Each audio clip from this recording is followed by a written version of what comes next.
Initially, the first attempts to colonize Virginia were left in the hands of Humphrey Gilbert in 1578, but this failed, and so Elizabeth transferred the project to his half-brother Walter Raleigh in 1584.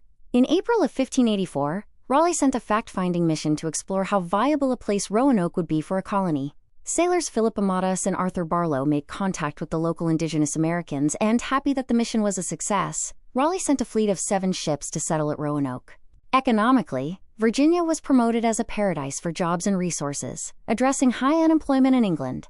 It was sold as a place people could go to find riches, and of course on a patriotic and religious level, they could challenge Spanish dominance in the Americas. While Raleigh would have wanted to send more colonists, he could only convince 107 to attend the first expedition.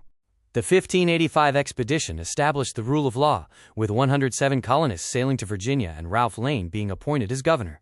While a foothold was established with a fort on Roanoke Island, it was far from easy. Disasters plagued the journey, including the ship named the Tiger that hit rocks off the coast and ruined supplies.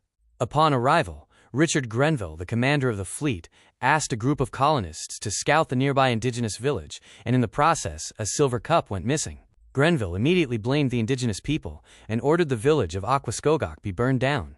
The colonists also sowed seeds at the wrong time, leading to a poor first harvest and needing to rely on natives for food. Native relations soured further due to English demands for food and land, escalating from initial trade even despite the actions of Grenville, to open hostility. Grenville left the colony to go back to England for more supplies, but with food scarce and the colony failing, the colonists abandoned Roanoke and returned to England while Francis Drake was passing by the colony.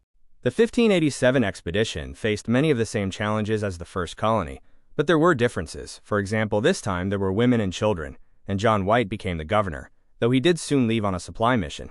Before he left, there were continued issues with the Native Americans leading to conflict.